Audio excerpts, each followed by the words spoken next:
Hey guys, welcome back to Vertical Momentum. I'm your host, Richard Kaufman, also known as the Comeback Coach. Guys, you're going to want to make sure you subscribe to this episode because my friend Clark is going to be dropping some serious knowledge. You've seen him on TV, movies, magazines. He's the Swiss Army knife of fitness. Clark, welcome to the show, my brother. How are you doing? The Comeback Coach. I love it, man. So many people are in need of a comeback. I'm doing great, my friend. And I'm excited to be here. Thank you for the opportunity to come on to speak to the people you're serving. It's my blessing, and like I said, I was talking to you earlier. I was on with GNC for over 30 years, on and off, and we got deployed in the National Guard in 2003. And I'm watching a movie with all my guys, Batman movie, and whose face do I see but yours? And I got so excited. I said, I know that dude. I actually have his magazine in my rucksack, and I pull it out and I showed it to him. So that's how far I go back following you and supporting your mission. So tell us a little bit about yourself, how you got into being the position that you are today. You know, it's interesting that question comes up a lot, and there's two answers to that question. One is the spiritual answer, and the other is the business answer. I realize in this moment, in every moment that I have the opportunity to really reflect on what I do, that I was created for this moment. I was created to do what I do. I was created to inspire men over 50 and be an encouragement, an educator, a motivator, a fan, a servant leader.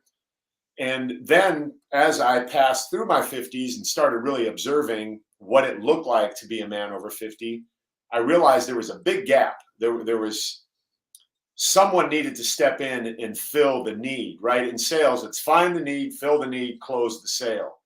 So with that in mind, I'm like, okay, I found a need. There's a lot of very successful men in every aspect of their life, with the exception of the physical part, because they've denied that part in order to support their family and all of these great noble things.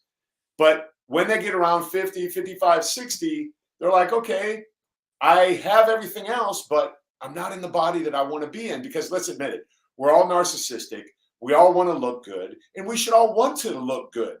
So I'm like, okay, because I was created to do what I do, and because I look the way I look and have the ability to communicate, I feel like this is a great opportunity for me to come in here and provide this information to men who might not connect with somebody else or may have tried everything else. And that's what I'm finding is when men finally find me, they've already tried personal trainers at the gym. They've already tried online coaches, keto, intermittent fasting, all of these things that they hope will work, but maybe haven't worked. So I hit them back with a different modality or protocol. Okay, so then that brings me to another question. Like I said, I was in the health and fitness industry for over 30 years, which it's a pretty long time. But there was a lot of people that were in the health and fitness industry that have come, gone, are no longer relevant, or they kind of just faded out. How did you stand the test of time? Because even though it's a very healthy industry, it can be a very unhealthy industry also. Brother, you couldn't have said it better. It is very unhealthy for the most part when you get very niche down into some of the hardcore things that people do, bodybuilding, and some of these. I mean, even CrossFit is horrible for people if they go in it too hard and hurt themselves. So I realized early on that I didn't have anything to prove to anyone. I wasn't trying to be too big, so I didn't get on all the drugs. I wasn't trying to be too successful, so I didn't burn out. I was trying to last. I knew that there was an evolutionary process in life and in business. We go from one thing to the next, and not really knowing what the thing would be for me now, I knew that if I just was faithful in the little things, that eventually the next thing would show up. And if I was smart, I would be aware of what that was and then move into that new part of who I was as a person. And that's all I do. I just continue to evolve. And I never really burn out like a lot of these guys. And I guess the fortunate thing for me was I was a late bloomer. I was one of those kids that that, didn't have any hair on my wiener when I was 14 years old, and everybody else was like, I'm like, oh, is that what I'm supposed to look like? I was one of those kids, but now it's working to my advantage because I'm that 60-year-old guy basically that people are looking at going, damn, all right, if this is possible for him, it's possible for me. And it is. So when you were coming up, like I guess we're almost about the same age. I always liked Frank Zane. Frank Zane, I thought had one of the perfect bodies. He was very, very symmetrical. So who are some of the fitness people that you started to look up to when you first started coming up? There you go. I was just at his house the other day. So Jack LaLanne was my guy. Jack and I were really good friends, and maybe some people don't even know who he is on here, depending. I know your demographic is 50-something-year-old guys, but anyone younger might not know who Jack is to this day, even though he's no longer with us on this earth. He still is the pioneer of the health and fitness movement in our Western culture. Even though there were guys before him, he was the one that brought it in to everyone's home through television.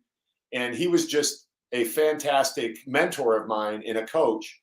So I always looked to Jack for advice and guidance and information and encouragement. I spent a lot of time with Jack. We traveled the country together. He was on my TV show a lot.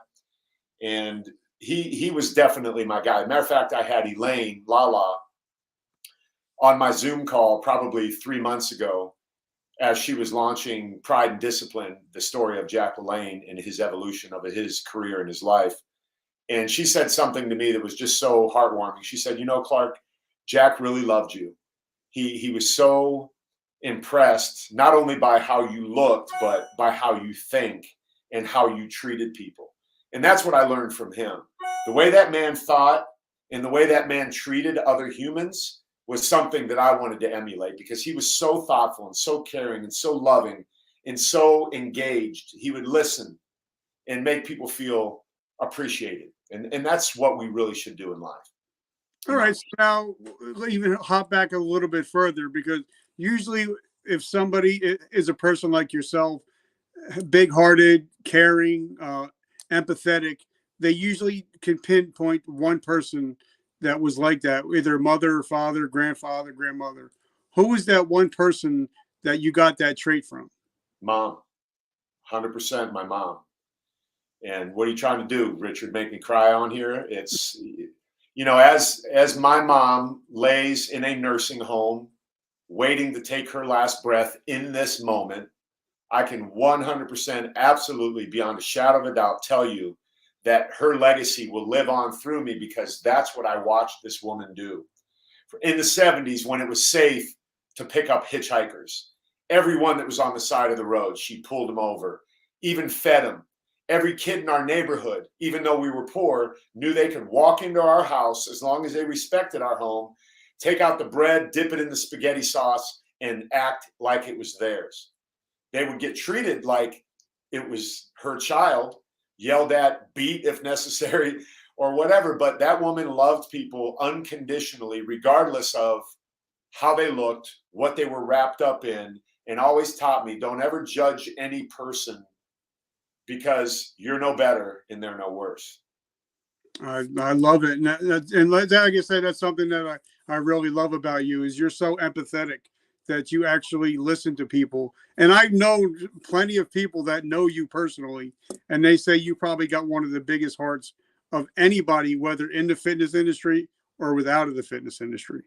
So I just want to thank you. So now what caused you not to get caught into some of the trappings of the fitness industry? Because a lot of times, I used to coach a lot of athletes, and they would get to that point where they would just make it to the NPC, and then they decided, I got to go to the dark side. What made you not go to the dark side?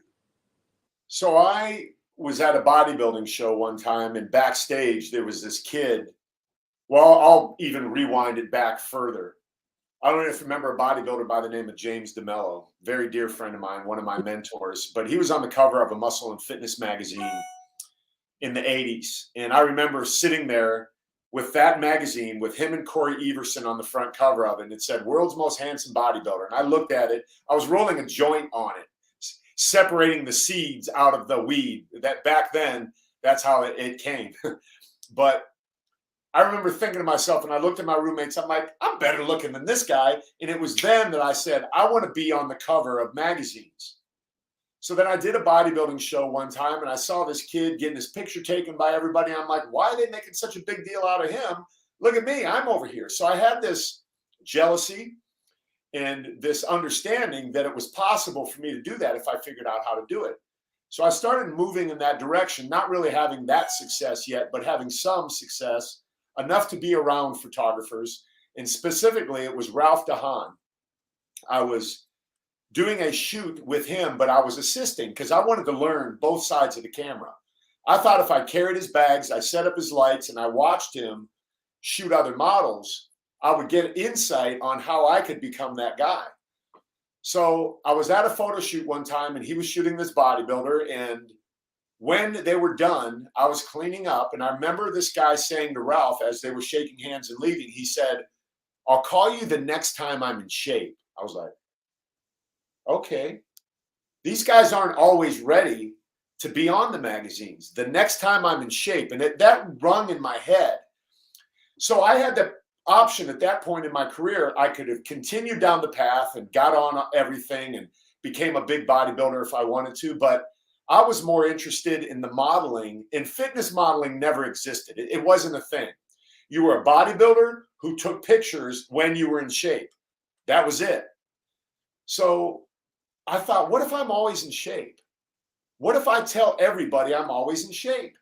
So that's what I started to do. I started telling everybody, hey, I'm Clark Bartram. I'm always in shape. Ralph, I'm always in shape. I'm always in shape. I'm always in shape. And the word got out. And then one day, I'll never forget it. This was back in the day of pagers. I had a pager on, and I was detailing someone's car. And I got a page from 818 area code. And I lived, at the time, it was 619 here in San Diego. I was like, 818? I think that's like LA somewhere. That's Woodland Hills. Wait a minute, that's where Muscle and Fitness is.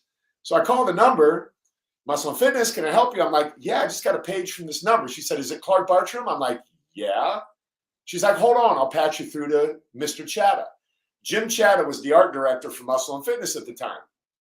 He picks up the phone. He says, okay, Mr. Always in Shape. I had somebody who wasn't in shape, who I had ready for this photo shoot tomorrow. Can you be at Fullerton Powerhouse Gym tomorrow morning for a photo shoot? I was like, absolutely. So I show up in shape, and Ralph DeHaan is there. And he says, dude, Jim Chatt is here to see you. He never shows up to these shoots. So I walk in, and he said, okay, Mr. Always in Shape, take off your shirt. I got to make sure you're good to go. And they had everybody there. So they placed a bet that I was going to be ready to go. And he had me take off my shirt, and he's like, all right, you look good. And that turned into 8 pages in the Muscle and Fitness magazine, which was my really first big deal in a magazine. So, but now, like I said, I used to get some bodybuilders ready for shows. I can't mention their names, or I don't want to get sued. Yeah. But, during the off season, they would balloon up to 330, 340 pounds, eating 15,000 calories a day. And then they would be doing 3 hours of cardio on the treadmill while eating nothing and getting sick. So how did you figure out, okay, I need to eat this much to stay at this weight, to stay at this body, how did you figure? Because back then, there really wasn't this like what we got now, figuring out your macros, weighing everything. Back then in the 80s and 90s, it was kind of like, oh, we'll just figure this shit out somehow.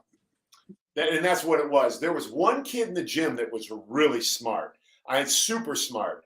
So I went to him for all of my information, and he had me doing some crazy stuff. Like one time he got me ready for a bodybuilding show, and I still have all of the documentation in my shed out here of what he had me doing for the 1988 Muscle Mania contest. And matter of fact, between prejudging and the night show, he told me, so this is how stupid bodybuilders are. And this is how a bodybuilder will listen to anybody who they believe know is going to help them create that much of a difference. He had me go buy frozen concentrate orange juice, 2 things of it, dump it in a bathtub, and take a bath in that. And I did it. I don't know why to this day what that did, but I did it. I probably didn't do anything. But anyway, this kid was talking about ATP and all of these things that we weren't talking about back then. You were eating food and that's it. Desiccated liver was the supplement of choice. Yeah. You know, and then Perillo Performance came along and it was the MCTs, and we were all drinking too much and getting stomach aches. So I figured out early to be instinctive. I learned my body and I watched what was going on, and I just started to do when I knew what worked for me. And what I wanted to be was always in shape, always having abs, always having a proportionate physique, even though I wasn't a big guy. And that was an issue too for me, because they told me I would never be on the cover of a magazine because I was not big enough. They said, you're too big for the fitness magazines and you're not big enough for the bodybuilding magazines. I won't say the name of that photographer, but he knows who he is, Robert Reef. And I bust his balls every time I see him. He's like, yeah, I know, Clark, hundreds of covers. I never should have said that to you. But you know, even like back then, for me, the people I gravitated to were always the smaller guys. I always liked Lee Labrada. You know, he was good looking, but he also had a nice shape. Bob Paris wasn't a mass monster, but always looked good. So now, Zane. huh? Frank Zane. Oh well, he's the originator. You know, So now, you know, but obviously you're a young guy at that point. You had to enjoy life a little bit. So I'm sure you had a piece of cake now and then. I'm sure you had a little drink here and there. So how did you keep everything in check while also enjoying life at the same time? So oddly enough, I didn't. Back then, man, I was so strict. My wife, I can remember early in our marriage and her family not understanding me at all, because everywhere I went, I showed up with my own Tupperware. I would drink, you know, occasionally here and there. So that was a thing that I did. But regarding food and training, I was not missing. I was on. And I think it was probably, man, when I hit 50 that I started to lighten up and say, I want to enjoy life. Now that I'm on the back 9, I want to be someone who can eat the pizza or go to the family function and not go, oh, no, I can only eat my Tupperware and offend everybody that I was around. Because now I'm starting to travel the world, and there's different cultures. And if you don't eat the dessert in a Hispanic family's home, you're being disrespectful. If you don't take everything in China that's coming around the table that's spinning, you're being disrespectful. So culturally, I learned to understand, like, I'm not that important. And if I'm somewhere, I can't show up with Tupperware and disrespect an entire room because I want 1 more ounce of leanness on my body. You know, I was like, okay, I'm done with that. That's just maturity on my part. I think I started to realize I was a douchebag. All right, so I want to dig deep into that, talking about, you know, getting and staying healthy after 50. But first, I want to thank our sponsors. As you guys, like I said, I was with GNC for 30 years. I always loved pre-workouts. I love coffee, but I couldn't find one that was good for me. So I actually made my own coffee. It's called Vertical Momentum Coffee. Twice the amount of caffeine, twice the taste, no crash. But the best part is 100% of the proceeds go to help veterans struggling with homelessness and PTSD. So if you guys drink coffee and if you love a mission, check out Vertical Momentum Coffee. Also, if you guys ever want to have a show on StreamYard, they're actually going to throw you some cash to start your own show. So if you guys ever want to start a show, check out us on StreamYard. But now let me ask you a question, Clark, because, you know, a lot of the guys that are listening to this, when we were in the military, whether we were drunk, whether we were hungover, we were still going to do our PT. We were still getting out there running every morning. Didn't matter if what shape we were in, we still ran. And then when we retire 44, 45 years old, now we don't have that mission anymore. Now we don't have that guy getting us up anymore. And a lot of us, like myself, fall out of shape. We gain 30, 40 pounds, can become pre-diabetic, high cholesterol. And a lot of us, when we turn 50, like when I turned 50, the day I turned 50, shit just started to change. I don't know if it's just the word 50, but it just seemed like my whole mindset and started to change. So talk to us about, what you do when you talk to men that are in my position or like me when they're 50, 45, 50 years old, just retiring and have to get back in shape because they want to live to hit 70. So what you just said a minute ago, Richard, is 100% accurate with regards to how we look at the age of 50. We've been taught, especially those of us who are over 50, that 50 is old, that after 50, you can't do that. That was the examples that we had growing up. It wasn't possible to get in shape. Oh, you're over the hill. You can't do this. So our framework for this age that came up upon us so quickly is distorted. It's wrong. It's completely misguided 100%.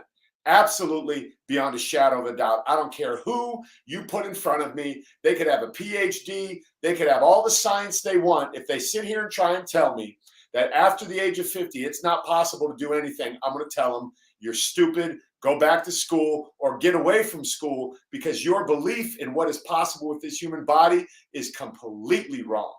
So that's the first thing I get people to do is shift the way they look at the age that they've become and understand that if you move thoughtfully through a process, several processes actually, which I teach 5 principles, and you do it thoughtfully without jumping into the deep end of the pool and acting like you're back in the military or back in college football or back in high school wrestling, you're not there. You're a man who's invested many decades into your business. Now you're interested in regaining some health, earning back some years. I know for a fact, because I do it every single day, that you can. So that's the number one thing right here. So what I teach is mindset. That was that. Meals. We all know that eating, right? Movement. Here's a big one. Community. Because what you just described, I don't have the guy waking me up. You know what every single man I coach has waking them up? Me. Every day. I'm on here and I am in my WhatsApp group. I will play right now for you the message that went out this morning to my guys. Let's go, boys. Let's make it a great day. This is the day that the Lord has made, and I will be glad and rejoice in it. Heading up to train with the Titan. Gonna go see my godson, see Mona, and then be back here before 10:30 a.m. to do a podcast. So let's just make it a great day now. 7s and above. That's all you got to do. Keep up the great work. I'm proud of you. Make it a great day. Every day, my guys wake up to that. So the community that I've created with that, they are now accountable to a group because that's what we're all missing. When we leave the military, when we leave a sports team, we're missing the locker room. We're missing the barracks. We're missing the BSing. That's why I drove 2 hours this morning to go to Gold's Gym. You know what happened to me the whole time? I got harassed. And I looked at Mona, Mike O'Hearn's wife, and said, why do I drive 2 hours to get harassed by these guys? Because they harass me, and that keeps me going. That's what we as men want. We want that ribbing from our buddy. We want our buddy to talk trash to us, and that keeps us going. So then the final one in the 5 principles is integrity. If we're living our life with integrity, knowing that we're doing our best to be our best, and we're not carrying around lies and BS and crap that holds us down and causes us to have a poor mindset, eat bad food because we feel guilty, not exercise because it's like, oh, what's the use? You know what I mean? And then hide from our community. Now it's the complete opposite. So when you do those, and you heard me say 7s or above. So every one of those guys wakes up, sends me a text message with 5 numbers. And they are to help me understand how they're doing in each one of those principles. If it's below a 7, I message them. Richard, bro, what's up? Why are you at a 4 in community? I'll tell you why. Because you haven't been in the group. You haven't posted your video. You didn't do your 100 push-ups today. Where you at? You know, I call you out. And by the way, I love Mr. Mike O'Hearn. An amazing dude. I just had one of our friends, Jimmy Bluff. That's his chiro. He keeps him healthy. And if you don't know Mike O'Hearn, you guys need to know him. Great guy, great person. I think even better person than bodybuilder. That's just my opinion anyway. He really is. And he's a very misunderstood guy, because outside of when he's at an event, which he is the best when he's around his fans, he's a pretty private guy. You know, he just kind of sticks to himself. But if you approached him in the gym, he would stop his workout, take a photo, talk to you, listen to you. He really is a solid human. And, you know, and that's why we've been friends for over 30 years. We first met each other in 1989. We competed against each other in the natural Mr. California. He won, but, you know. And he was also American Gladiator when the show was on. So, yeah.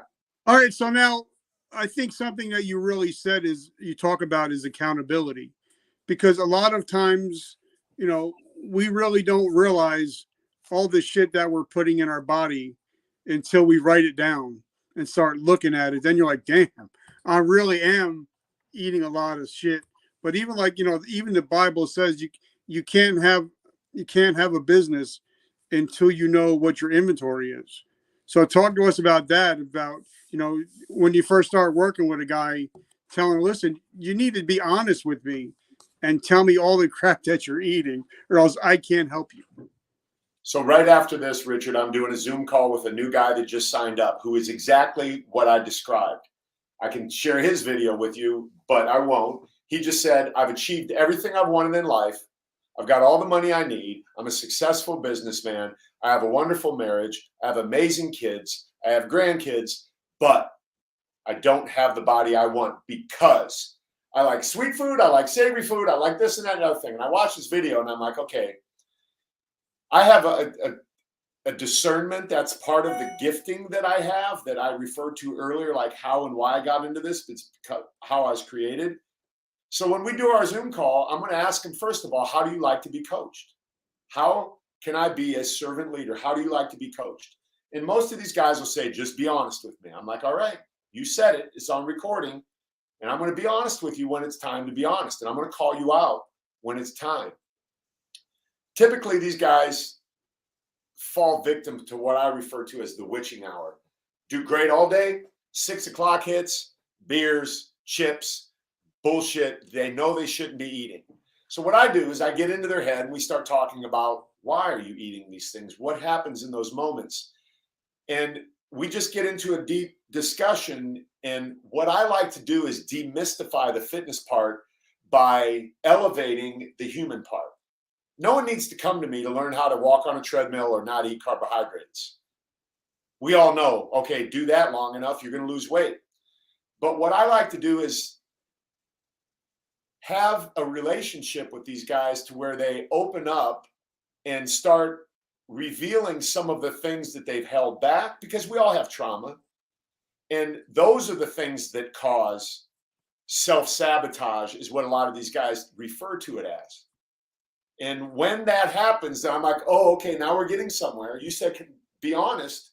And then I just, you know, we lean into the conversation and go deeper. Now the treadmill is not that big of a deal, because we're not carrying the weight. So you serve veterans and like when you connected with that, because you're like, yeah, I know. These are the guys I deal with, yeah. Right? So trauma is all in different levels. The guys that have more are going to deal with that kind of stuff more. So we're all just humans trying to figure this process out.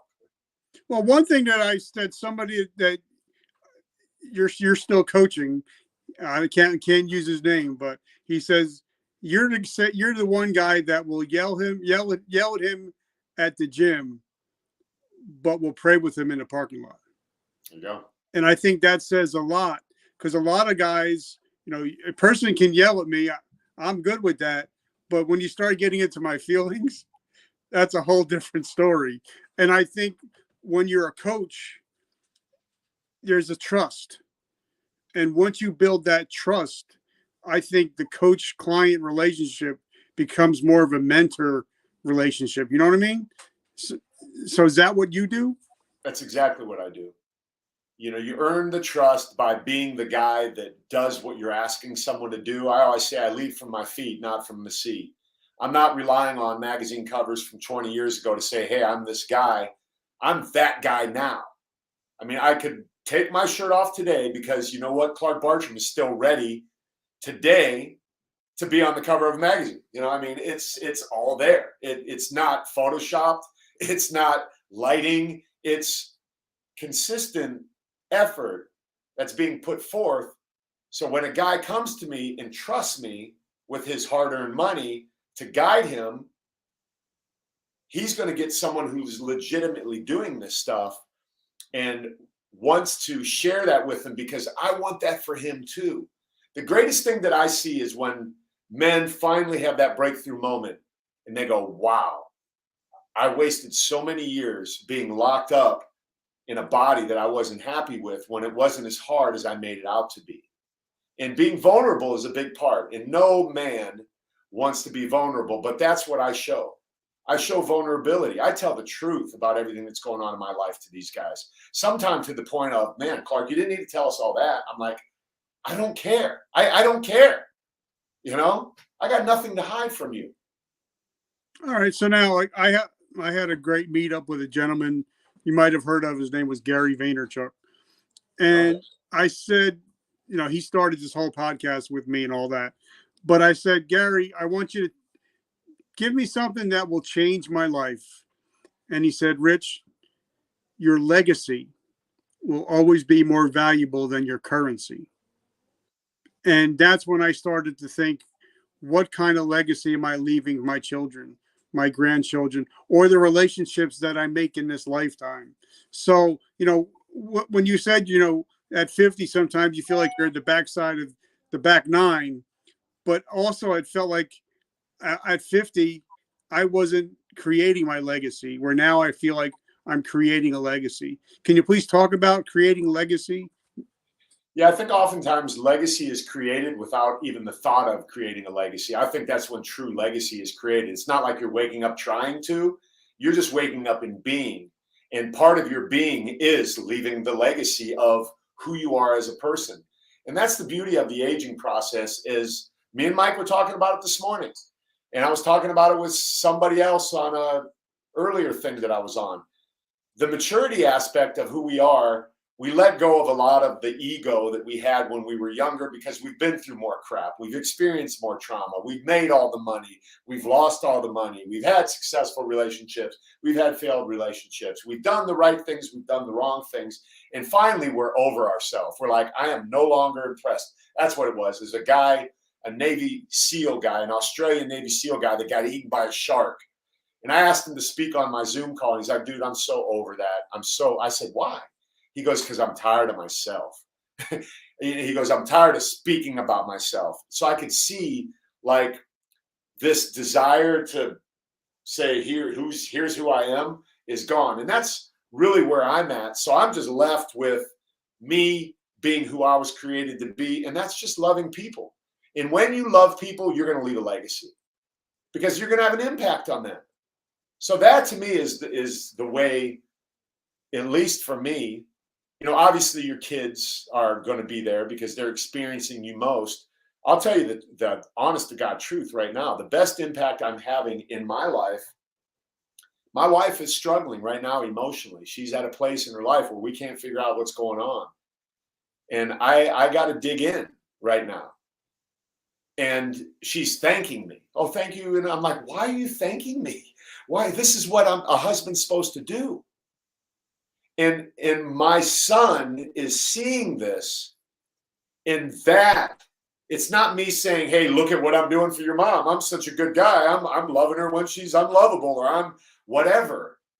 I'm doing what I'm supposed to do, because I can remember Deacon Ken Finn marrying us saying, in 30 years from now, when the looks wear off, and, you know, how are you going to be? Well, 30 years went by like that. And I can see that man's face today saying that, and I'm living it right now today. You know, and that brings me back to when I first started doing what I do. My wife had a breakdown, you know, and she looked at me and said, you know, Rich, you're helping these people all over the world, but you're not even helping the person that's sitting across the table from you. And that kind of it was like a big smack in the mouth. And I'm like, all right, I get it, you know? So I think I started to build my legacy from my house out instead of my outside in. So last couple of questions. We've all seen it. I'm not going to name the the product because I'm not about to get sued. But it used to be the number one product at GNC. Always talking about test boosting and all that. Just take this pill and your test is going to be high and you're going to get the hot girl. It's not like that. They have Hall of Fame quarterbacks and Hall of Fame baseball hitters talking about it. Yeah. So now, if a guy wants to get in shape after 50, is nutrition and habits way more important than taking that product from off the shelf? Their product, my product, anybody's product. Supplements are exactly what they are named. Supplemental to what you should be doing. And that's what Jack LaLanne taught me more than anything. I remember him looking at me straight in the face. Clark, if man made it, don't eat it. You want your food to come from the ground. And, he just went on and on about that. So it goes back to my principles. Everyone says, hey, nutrition is the single most important thing. I don't agree at all. Nutrition is not the single most important thing, because if your mind is not set to eat whatever type of meal plan you've decided is the best for you based upon a 5-minute Google search, how to lose weight, you're never going to stick with it for longer than a week, 2 weeks, 3 weeks, 12 weeks, maybe if you're a badass and you can really dig in. Because the truth is, if we were disciplined enough outside of really conditioning our minds, there would be 1,000 people running up and down this street that started last January, the January before that, the January before that, when they did a New Year's resolution to run up and down the street, because January 1st, 2nd, 3rd, and 4th, I'm going to see 5 new people that I've never seen run up and down my street. But a couple of weeks later, they're going to be gone. Diets are the same, but what do we got to do differently? We have to set our mind by determining our why, and then having an anchor that keeps us when it gets hard, when we plateau, when we ebb, when we flow, and all that sort of thing. And look, we're all in this together. I don't have all this figured out. I have the same problems. And I've just been having enough repetitions in my life that I've gotten a little bit better at it than other people who haven't had the same amount of repetitions as I've had. That's something I just did a post, talking about Aaron Judge. Everybody thinks that he's this, a wonderkind. People don't realize he's 32 years old. He started playing baseball at 10. So he took him all these years to become an overnight sensation, and like my friend Ed Milet put a brand new book out talking about one more rep. You got to put in one more if you want to be successful. So tell us a little bit about what you're doing. Tell us about your company and what you got and your new coaching. Tell us about that. So Maximize Man Elite is the name of my program. And Bedros Cooling really kind of coached me to this place and pushed me through some of my upper limit beliefs in my life as to what is possible as a business model. He said, Clark, you need to be doing high ticket coaching with high achieving men. There are men out there that need someone like you that are willing to pay a certain amount of money that you don't believe you're worth yet, but you need to believe you're worth it. And I'm going to make you believe you're worth it, because the reality is you are worth it, because I know who you are and what you do. So he made me believe that that was possible before I left my coaching session with him. And guys like Ed Milet would say the same thing. And guys like Gary Vee would sit me down and say the same thing and go, why aren't you a $300 million business right now? It's because I had a limiting belief that wouldn't allow me. So I played the small game for the longest time. So now I'm out of that. And I'm like, okay, you're out there. I'm here. I just have to bridge the gap, find the need, fill the need, close the sale, right? So now I'm out there putting myself out on TikTok, Instagram, and all of these different places saying, listen up, man over 50 who's out of shape, that won't take your shirt off at the pool. You got everything in the world, but the body that you want, you know what I can help you get? The body that you want. You know why? Because I got it. I live it. I've learned it. And I'm great at teaching it because I actually care about you. And I do want to help you. And I'll get in the trenches with you. And we'll make it happen together. So that closes, and then they engage in that business is now starting to really become something that's scalable and something that I can walk off into the horizon with for the rest of my life. Because as an entrepreneur, you know it. I mean, after we leave something that's secure or whatever, we wake up each day and we got to figure this out. How am I going to make a buck? What am I going to do today? Yep. And I'm no longer ashamed, embarrassed, or afraid to say I make a buck helping people be their absolute best, man. I help people get busy living, because here's the reality. I got this in here for a reason. You know who I saw this? Gary Vee. I saw Gary Vee had a poster like this. I copied it. I had it custom painted for me. This is my birth date right here down the side. That the ticket number is my birth date. Way down here it says, get busy living. I got that from Shawshank Redemption, because the end of that thing is, or get busy dying. Yep. And limit one per person. That's why I'm a reminder every day of why I wake up and do what I do. So. All right. So we talked about supplements. Do you have your own brand? I do. Clark Bartram Systems, just regular stuff like anybody else has. Look, at some point, we all private label the same stuff. I'm not going to sit here and pretend like I'm making proprietary stuff you can't get anywhere.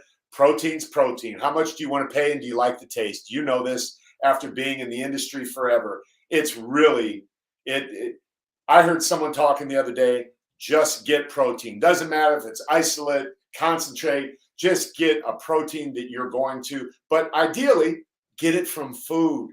Get it from good food. If you can't get grass-fed beef, just get beef, So, look, we overcomplicate this stuff, and we act like we're doing something different than everybody else. Here's the truth, people. We're not. Nobody out there has anything that's going to be the magic pill or potion or gadget or gimmick for you. It takes work. And it all starts with your mindset going, man, this is my life.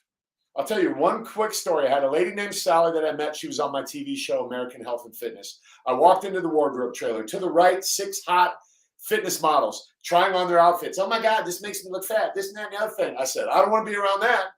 I go down to the left, Sally, 4'11", about 200 pounds, cooking chicken and vegetables. And I'm like, Sally, that looks great. She looked me directly in my soul. The Bible says the eyes are the window of the soul. She said, Clark, listen to this, everybody. Clark, this is the body that God gave me, and I'm going to live in it healthy. I love it. And, I had one of my best friends is Mark Lazier from NutriBio. I've had Jimmy Mentis come on the show, Franco Santoriello, and they all said the same thing. Try to get most of your food from your food, most of your proteins from your food, because that's the best form of any kind of protein is actual food. Now, I'm going to ask you a question, because this is the last question I'm going to ask you, that you probably don't get asked on a lot of podcasts. And I think that's what makes our show a little bit different. And I might be wrong, I might be off, but I believe God's speaking to me, and he's saying, there's a lot of people that are watching this. They're not close to God anymore. And I believe that they say that if you don't feel close to God, you're the one that moved. So I believe that you have a strong relationship with him. If there's somebody out there right now struggling with their faith, what is something they can do in the next 24 hours to start to find some peace? Move closer to God. You just said it. If you feel away from God, it's because you moved away. God didn't move away from you. You moved away from God because you're embarrassed, ashamed, afraid. Adam was all of those. He hid from God. So the easiest thing is to move back towards God. How do you do that? Right now, you don't need to get on your knees. You don't need to do anything.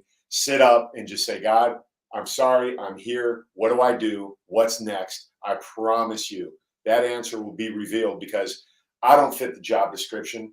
Richard doesn't fit the job description. God fits the job description. And all you got to do is open up your heart, like with a desire to have closeness. And I promise you, it will come. And Mike asked me this earlier today. He said, Clark, what if someone's really depressed? What if they're having a hard time waking up? What if sometimes it's one small, simple little move, man. It's taking a shower, washing your ass and your armpits, and just being fresh and clean. We can't make big moves sometimes. It's impossible. And for us to say, oh, you got to do this, you got to do that, that's completely disrespectful. So that's what I'm saying. Draw near to me and I'll draw near to you. That's what the word says. Draw near to me and I'll draw near to you. So what does that imply? You make the first move. I love it, brother. Clark, I just want to say thank you, brother. It's been such an honor to be able to just sit and chat and talk. I'm so grateful for you and for your friendship. And thank you for everything you do for men over 50, because I really think that men over 50 are the forgotten people. Because, now all these Instagram models and, they're worried about, people 18 to 34. But I think the people in their 50s are the ones that are getting lost and are dying early. So I just want to thank you for doing what you do. I love it, brother. I absolutely love it, man. So thank you for having me here. You got me all fired up. Now I'm going to go into the Zoom call with my new client. He's going to get me at full speed, man. That's it, brother. So guys, make sure you check him out. His Instagram account is fire. I absolutely love it. Make sure you check him out on LinkedIn, on Facebook. He's doing a lot of amazing things. Clark, thank you so much, brother. And I can't wait to see what you have coming up. All right, guys, remember, vertical momentum, the only way to go is butt up. I love you guys. Clark, have an amazing weekend, brother. All right, brother.